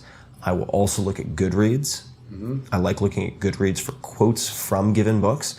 If you don't love some of the quotes from the books, that's like hating the movie trailer and then going to see a 3-hour movie. Right. You're not going to like the movie. Yeah. So I look at Goodreads, and let's just say then I have the Kindle version. I'll read 2 chapters, 3 chapters, and if I'm not really grabbed, if I don't want to take a photograph of some of the highlights and send it to a friend, I will consider stopping reading. Because life's too short? Life's too fucking short. Tim Urban of Wait But Why has so many great pieces, and one is called The Tail End, and he talks about the number of books he's likely to read in the rest of his life. And it's a shockingly, frighteningly low Small number. Yeah, totally. So I don't have enough time left in my life if we're assuming I'm going to die. And I've looked at the death ages of my grandparents, great-grandparents, etc. Then I've like isolated the males. I've looked at it. Yeah. So there's a pretty decent chance I'll die somewhere between 80 and 85. Right? I'm 43. There's not that much time left, especially if you consider sort of cognitive decline and so on. Right? So I've got, let's just call it, who knows, 20 to 30 years left of like good book reading. You could also get hit by a bus. I could get hit by a bus. So all of that is to say, I don't have enough time to even read the classics I know the titles of, Right. that I've heard of. I don't have time for that. Right. I don't have time to read all of those. Sure. So the idea that I would pick up a book and think to myself, this is pretty mediocre, and dedicate a week to reading it is pure insanity. So I drop a lot of books. When I looked at, and I put up a blog post recently looking at everything I read in 2019, all the books and favorite articles. And I included all the books I bought from Amazon. And I ended up completing somewhere between 30 and 40% of all the books that already made the cut to the point that I bought them. Sure. And some of those I simply just never got around to, but a lot of them I stopped. I like the rule 100 pages minus your age. That's the taste test? Yeah, that's when you quit.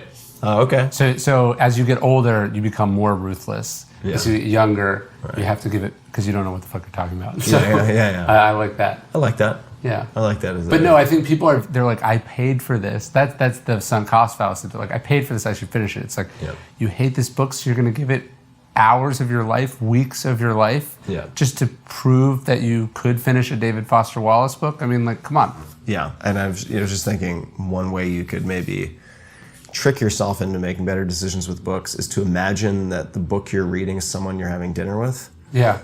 And it's like, would you really sign up for like 5 more dinners with this person? Right. If this is how you felt while you're reading it? Sure. No, you wouldn't. Right. And you'd make up an excuse and you'd leave the dinner you're already at. Yeah, exactly. So books are also a great way to procrastinate, sort of a socially validated way to procrastinate. So I try to be ruthlessly honest with myself about that. Interesting. There are a lot of great books out there. Yeah. I could spend all day, every day reading great books and produce absolutely nothing of value. Yeah. So I have increasingly tried to block out time. I have I would say less and less time I dedicate to reading.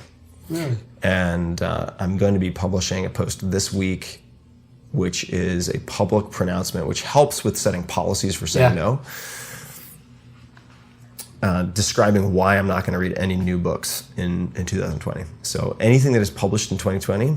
Oh, that's my general rule is I almost always go towards older books. Yeah. Can I say one thing? Yeah. So I'm going to put out that post also to hold myself accountable. Right. Because if I get caught then reading something new, it makes me look like a liar or a hypocrite. And I use public I definitely won't want to do those and don't want to do those. So this is a single decision that makes, as Greg McKeown of Essentialism, which is a great book I recommend, would say, not new anymore. So not new. People can read it. Oh yeah. It's a fantastic book. Looking for the single decisions that remove hundreds of decisions, right? So not reading any books in 2020 removes a lot of decisions. Someone says, "Oh my God, you should read this book. It's new." Sorry, I can't do it. Right. It preserves so much of my cognitive decision-making bandwidth and energy for other things to make that one public. And for me, public is to a large audience, but for in other areas of my life, I make public commitments to 1 or 2 or 3 friends or to my girlfriend so that they can hold me accountable. Sure. And I find great value in that. If you're trying to guard against your lesser self, I find that really useful. No, and I think with, it's like, so the cost of a book is financial, primarily time, and then what you're going to put in your brain.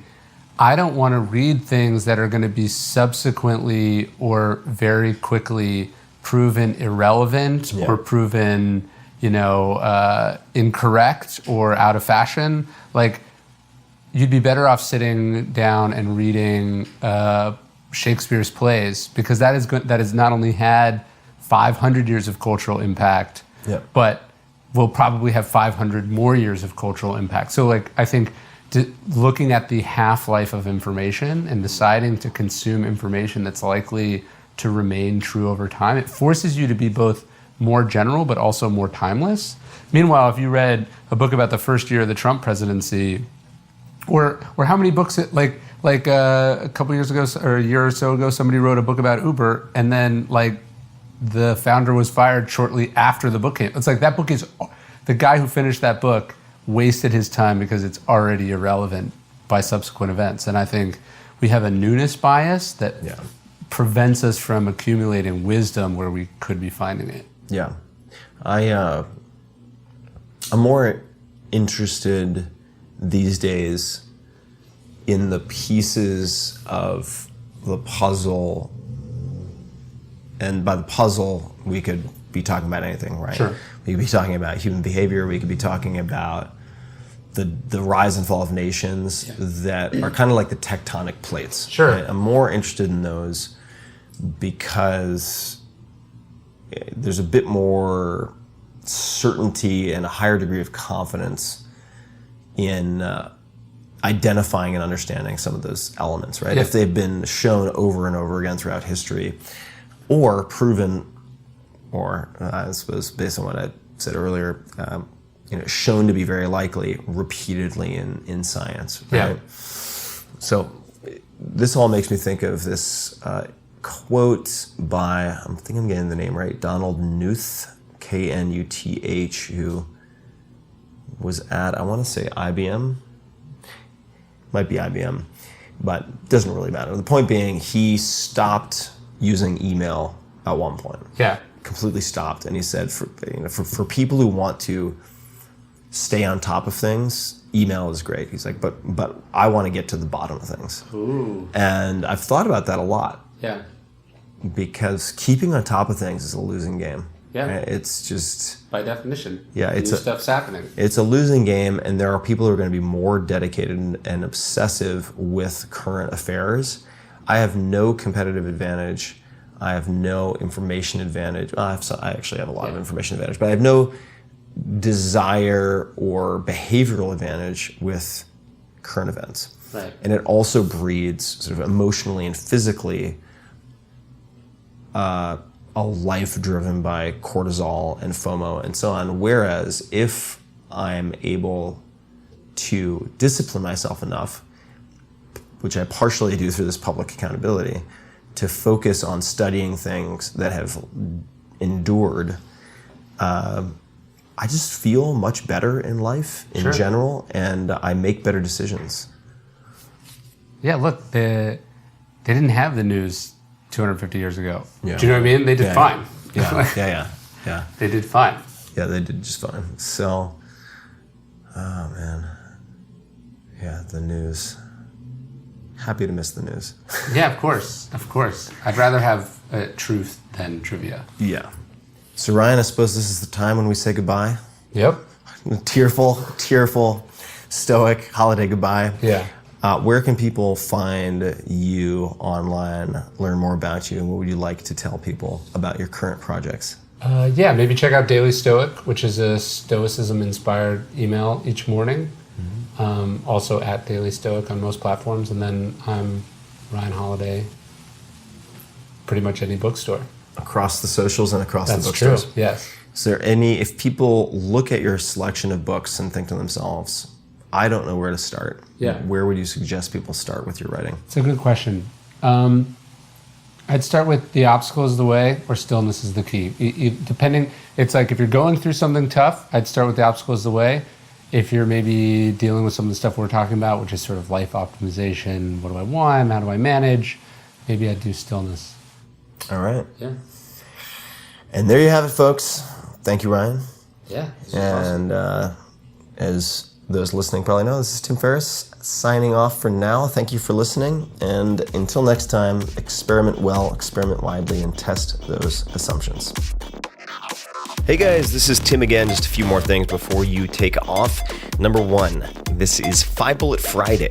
Do you want to get a short email from me? Would you enjoy getting a short email from me every Friday that provides a little morsel of fun before the weekend? And 5 Bullet Friday is a very short email where I share the coolest things I've found or that I've been pondering over the week. That could include favorite new albums that I've discovered. It could include gizmos and gadgets and all sorts of weird shit that I've somehow dug up in the world of the esoteric as I do.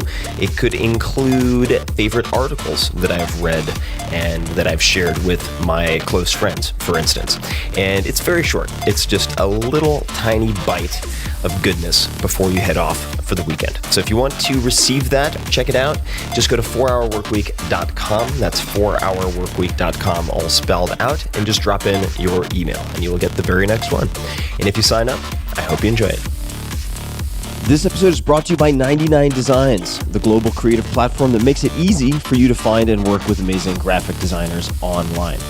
Longtime listeners of this podcast know how much attention I pay to detail, how obsessively I approach nearly all elements of my work, because the small things often end up being the big things. So whether it's your logo, your business cards, website design, even your email templates, all of these visual elements tell your customers, tell your users who you are and what you're about.